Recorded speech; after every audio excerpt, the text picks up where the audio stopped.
Algo anda assobiando perto da minha casa todas as noites às 3h03. Toda noite, não importa o clima, algo anda pela nossa rua assobiando suavemente. Você só pode ouvir se estiver na sala de estar ou na cozinha quando passa e sempre começa exatamente às 3h03. O som começa fraco, em algum lugar perto do início da rua, perto da casa dos Carson. Estamos na metade da rua, então o assobio passa por nós antes de desaparecer na direção sul. Quando eu era mais jovem, minha irmã e eu costumávamos nos esgueirar até a cozinha algumas noites para ouvir. Mamãe e papai não gostavam disso e teríamos problemas se nos pegassem lá fora, mas eles nunca foram muito duros conosco, pois sempre seguimos a única grande regra. Não tente olhar para o que está assobiando. Meu bairro é um lugar engraçado. Eu moro aqui desde que tinha 6 anos e adoro. As casas são pequenas, mas bem cuidadas, os quintais são de bom tamanho, há muitos lugares para explorar. Existem muitas outras crianças da minha idade aqui, eu completei 13 anos em outubro. Crescemos juntos e sempre jogávamos amarelinha ou dávamos voltas de varanda em varanda no verão. Este foi um bom lugar para crescer, sou velho o suficiente para perceber isso. E só existem duas coisas estranhas aqui, o assobio noturno e a boa sorte. O assobio nunca me incomodou muito. Como eu disse, eu nem conseguia ouvi-lo do meu quarto. Mas mamãe e papai não gostam de falar sobre isso, então parei de fazer perguntas. Meu pai é um cara forte, alto e calmo. Ele tem um sotaque desde que se mudou para os Estados Unidos quando era criança. Sua família, meus avós, são das ilhas. É assim que eles chamam. Meu pai, a única vez que ele não fica tão calmo é quando o assobiador aparece. Ele fala um pouco mais rápido então, os olhos se movem mais rápido e ele nos diz para não pensar muito nisso e sempre lembrar da única regra, a grande regra, não tente olhar para fora quando o assobiador passar. Não que pudéssemos olhar mesmo se quiséssemos. Veja, há persianas dentro de cada janela, grossas peças de lona pesada que descem do topo e se fecham na parte inferior da moldura da janela. Cada fecho tem até uma pequena fechadura, do tamanho de uma que você encontraria em um diário. Meu pai trava essas persianas todas as noites antes de irmos dormir e mantém a chave no quarto dele. Minha mãe, não sei o que ela pensa sobre o assobio. Eu a vi na sala de estar antes às 3h03, quando o som começa, eu poderia vê-la se abrisse a porta só um pouco para espiar. Ela não está lá com frequência, pelo menos eu não a peguei muito, mas 1 ou 2 vezes por mês, acho que ela fica lá no nosso grande sofá vermelho só ouvindo. O assobiador tem a mesma melodia todas as noites. É alegre. Lembre-se de como eu disse que há duas coisas estranhas sobre onde moro?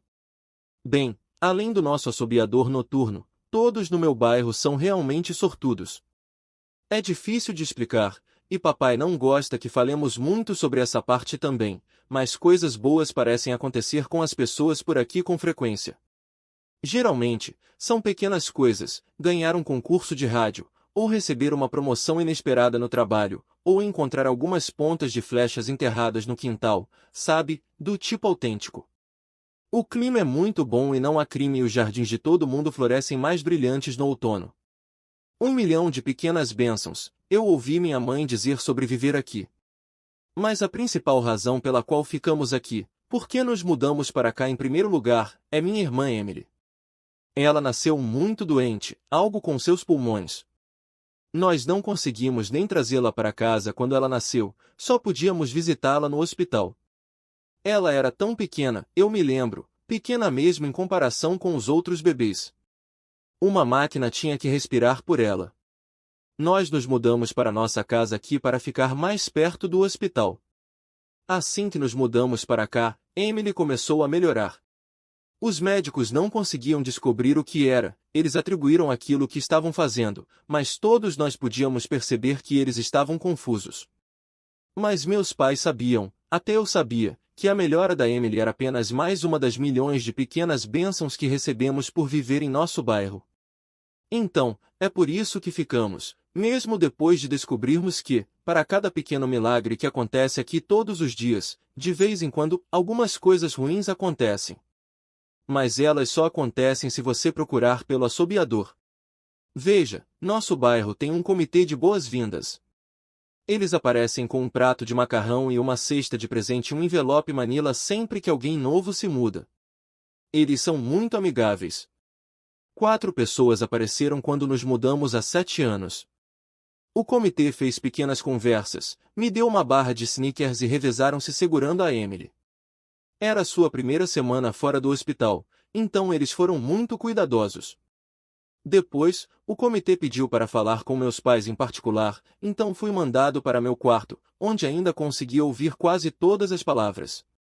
O comitê de boas-vindas contou aos meus pais sobre como o bairro era agradável, realmente excepcional, aquele tipo de agradável difícil de explicar. E então contaram aos meus pais sobre o assobio ainda mais difícil de explicar que acontecia todas as manhãs às 3h03 e terminava às 3h05. O grupo, nossos novos vizinhos, avisou meus pais que o assobio era silencioso, nunca nos machucaria nem feriria, desde que não olhássemos para o que estava fazendo o som.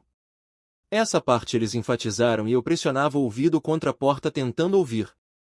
Pessoas que procuravam o assobiador tinham sua sorte mudada, às vezes tragicamente. Uma nuvem negra pairava sobre qualquer um que olhasse. Qualquer coisa que pudesse dar errado, daria. O envelope vermelho que o comitê trouxe continha recortes de jornal, histórias sobre acidentes de carro e vidas arruinadas, mortes públicas e acidentes bizarros. Nem todo mundo morre, eu ouvi o chefe do comitê dizer ao meu pai. Mas a vida sai deles. Mesmo se viverem, não há mais luz neles, nunca mais, nenhuma presença. Minha mãe, eu podia perceber que ela não estava levando a sério. Ela continuava perguntando se era alguma brincadeira que eles faziam com os novos vizinhos. Em um momento, minha mãe ficou irritada, acusou o comitê de tentar nos assustar para sairmos de nossa nova casa, perguntou se eles eram racistas por causa de meu pai ser das ilhas. Meu pai a acalmou, dizendo que podia perceber que nossos novos vizinhos eram sinceros e que só estavam tentando nos ajudar. Ele explicou que cresceu ouvindo essas histórias de sua mãe e que sabia que havia coisas estranhas que andavam entre nós. Algumas dessas coisas estranhas eram boas e algumas eram ruins, mas a maioria era apenas diferente. Lona, os fechos e as fechaduras e as instalou em todas as janelas da casa depois do jantar. Naquela primeira noite em nossa nova casa, eu saí do meu quarto às 3 da manhã, apenas para encontrar meu pai acordado sentado no sofá da sala, segurando minha irmãzinha. Meu pai levantou o dedo em um gesto de silêncio, mas fez sinal para eu sentar ao seu lado. Eu me sentei e nós esperamos. Exatamente às 3h03 ouvimos o assobio. Veio e foi como nossos vizinhos disseram. O assobio retorna todas as noites e nunca olhamos e desfrutamos de nossas milhões de pequenas bênçãos todos os dias. Emily respira sozinha e ela se tornou uma menina forte e inteligente. Meu pai até se juntou ao comitê de boas-vindas. Não recebemos novos vizinhos com frequência, porque alguém iria querer ir embora. Mas quando uma nova família se muda, meu pai e o comitê levam para eles macarrão, uma cesta de presentes e o envelope vermelho. Eu sempre consigo perceber pelo olhar no rosto do meu pai quando ele volta se a família levou o comitê a sério ou se teríamos novos vizinhos novamente muito em breve. Não faz muito tempo, uma família se mudou diretamente ao lado de nós. A proprietária anterior, Sra. Majdi, faleceu aos 105 anos. Ela havia vivido uma boa e longa vida. Nossos novos vizinhos pareciam se encaixar perfeitamente. Eles acreditavam no comitê de boas-vindas, aceitaram o conselho do meu pai sobre as persianas trancadas, já que tinham uma criança pequena. Quaisquer que fossem os recortes de jornal naquele envelope vermelho, qualquer que fosse a evidência, meu pai nunca nos deixou ver. Mas eu imagino que deveria ser terrivelmente convincente, já que nossos vizinhos se deram bem sem problemas durante o primeiro mês. Uma noite, quando nossos novos vizinhos precisaram sair da cidade, enviaram seu filho, Alden, para ficar conosco. Ele tinha 12 anos, um ano a menos que eu na escola. Eu não o conhecia bem antes daquela noite, mas assim que seus pais o deixaram após o jantar, eu percebi que seria uma má experiência. Você sabe quem está sempre lá fora assobiando toda a noite? Alden perguntou assim que os adultos saíram da sala. Nós 3 estávamos sentados no escritório, algum filme da Disney tocando de forma casual na televisão. Minha irmã e eu trocamos um olhar. Nós não falamos sobre isso, eu disse. Eu acho que é aquele maluco que mora na grande casa amarela na esquina, disse Alden. Senhor Torres, minha irmã perguntou. De jeito nenhum, ele é muito legal. Alden deu de ombros. Deve ser um psicopata assassino, então. Emily ficou tensa. Não falamos sobre isso, eu repeti. Vamos para o meu quarto jogar Nintendo. Passamos as próximas horas jogando, comendo pipoca e assistindo a filmes. Uma típica noite de dormir, mas eu percebia que Alden estava ficando inquieto. Depois que meus pais nos desejaram boa noite, trancaram as persianas e foram para a cama, Alden se levantou de seu puff e caminhou até onde Emily e eu estávamos sentados na minha cama. Você já tentou olhar? Ele perguntou. Está quase na hora.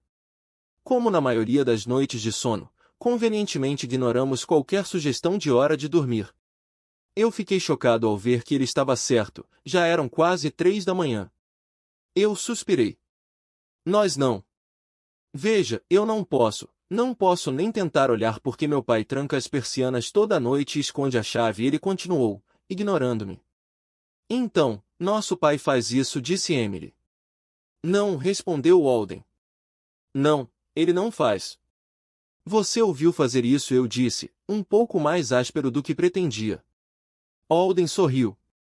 Seu pai fecha as persianas, sim, mas ele não esconde a chave. Ele a mantém bem na sua corrente de chave normal. E daí, eu perguntei, preocupado que eu já soubesse o que ele diria a seguir.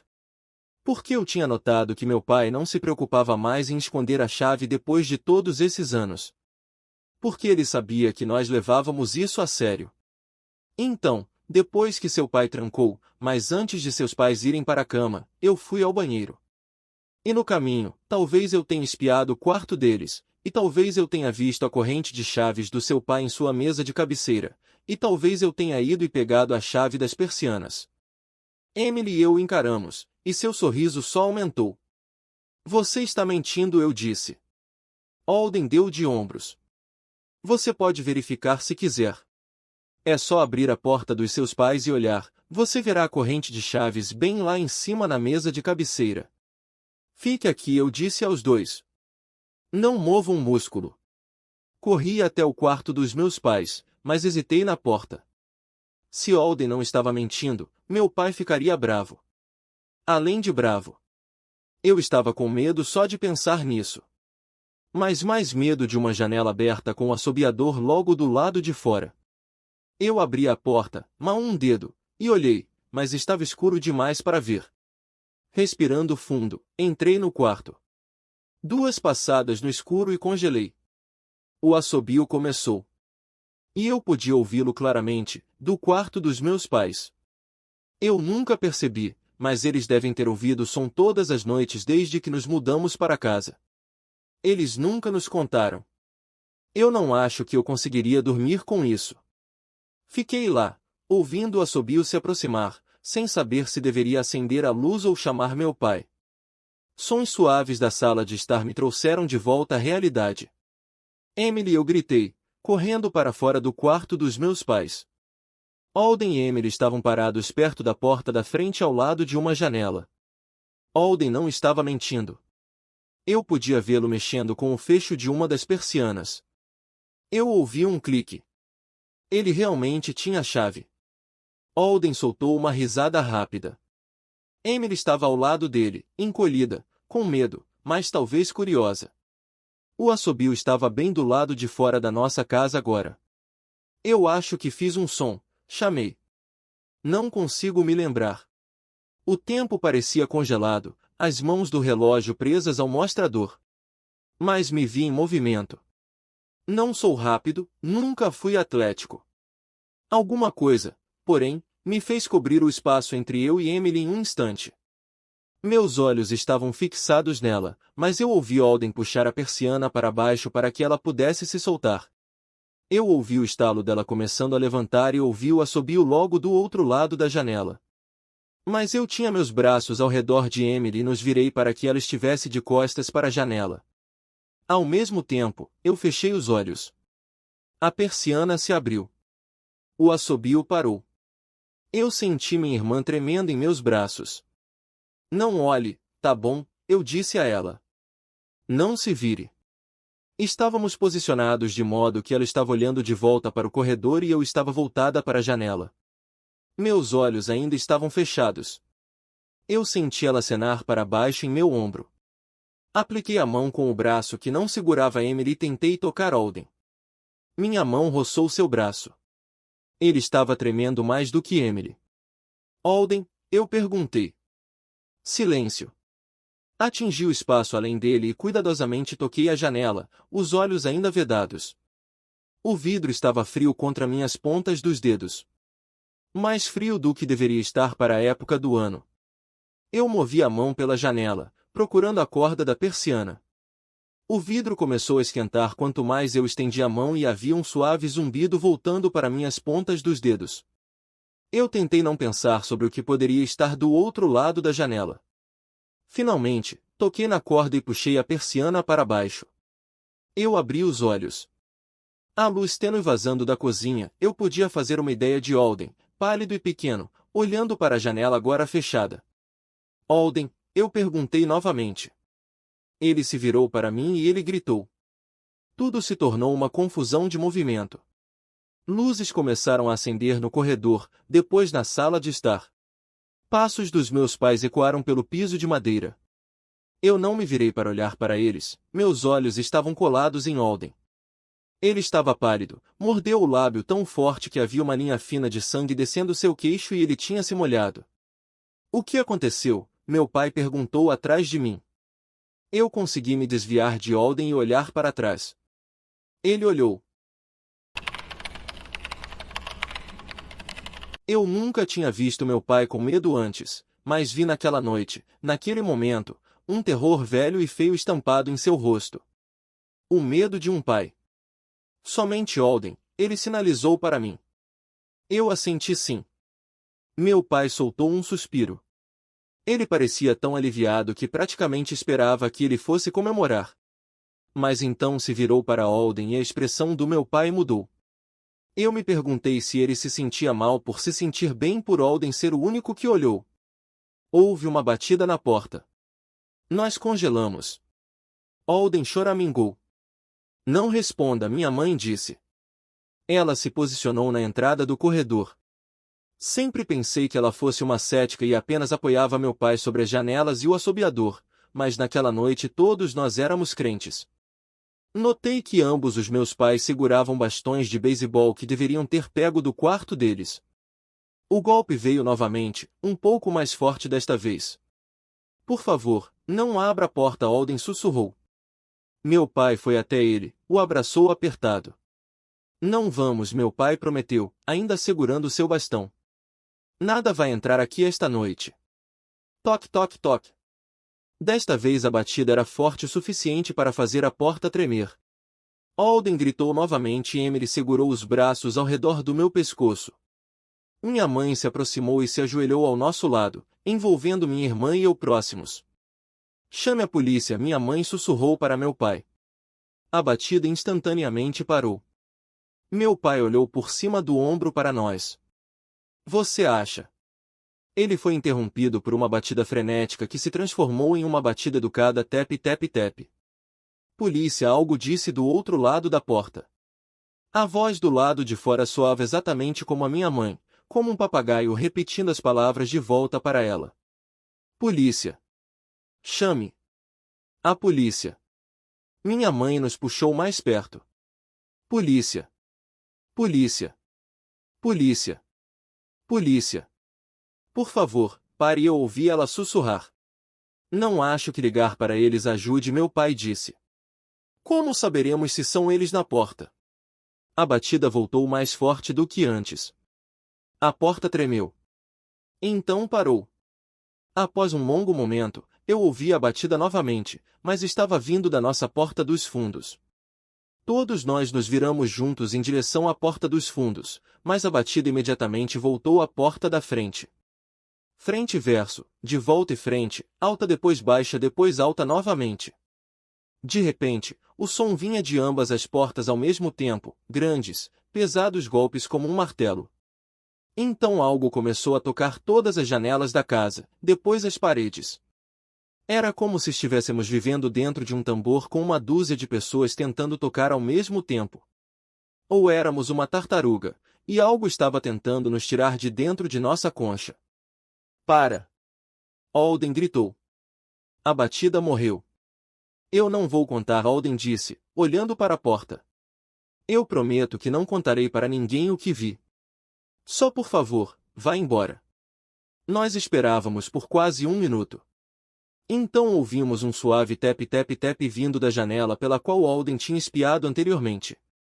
Alden começou a chorar, soluçando como um prisioneiro assistindo a forca ser construída do lado de fora de sua cela. Meu pai o segurou, acariciou seu cabelo, mas nunca mentiu para ele, nunca disse que estaria tudo bem. O toque na janela continuou pelo resto da noite. Nós nos aglomeramos juntos na sala de estar por eu não sei quanto tempo. Eventualmente, minha mãe tentou nos levar para o meu quarto enquanto meu pai ficou lá para vigiar a porta. Mas assim que nos movemos para meu quarto, a batida voltou, tão alta que era impossível ignorar. Eu estava com medo de que a porta não suportasse. Voltamos para a sala de estar e a batida parou. Apenas o tap-tap-tap na janela permaneceu. Nenhum de nós dormiu aquela noite. O toque parou por volta das 7 da manhã. Essa é a época em que o sol nasce aqui. Esperamos mais 2 horas antes que meu pai abrisse as persianas de uma janela. Ele nos fez voltar para o quarto dos meus pais primeiro. Eu o ouvi abrir a porta e depois voltar. Ok, ele nos disse. Acabou. Os pais de Alden voltaram por volta do horário do almoço. Minha mãe e meu pai acompanharam Alden até a casa dele e todos entraram por um bom tempo. Emily e eu observamos da janela. Ela ficou ao meu lado o dia todo, às vezes segurando minha mão. Quando meus pais voltaram, pareciam sérios, mas não nos disseram o que disseram à família de Alden. Era um domingo, então todos nós passamos o dia juntos, pedimos pizza e assistimos a filmes. Naquela noite, todos dormiram no meu quarto, Emily e minha mãe na cama comigo, meu pai em uma cadeira que ele arrastou para perto. Não houve batida naquela noite ou em qualquer outra noite desde então. Não vimos muito Alden ou seus pais pelo resto daquela semana, mas na quinta-feira vi um caminhão de mudança na garagem deles. Emily e eu assistimos eles empacotando a tarde toda após a escola. O que mais ficou comigo foi quão cansados Alden e seus pais pareciam. Os três tinham o mesmo aspecto pálido, bocas sérias e olhos sem vida. Mesmo do outro lado da rua, eu podia perceber que algo estava muito errado. Alden e sua família tinham desaparecido antes do pôr do sol. Eu me lembro do que o comitê de boas-vindas original disse aos meus pais quando nos mudamos. Nem todos que olham para o assobiador morrem, mas mesmo aqueles que vivem têm a luz deles apagada e o resto de suas vidas é cheio de infortúnios. 1 milhão de pequenas tragédias.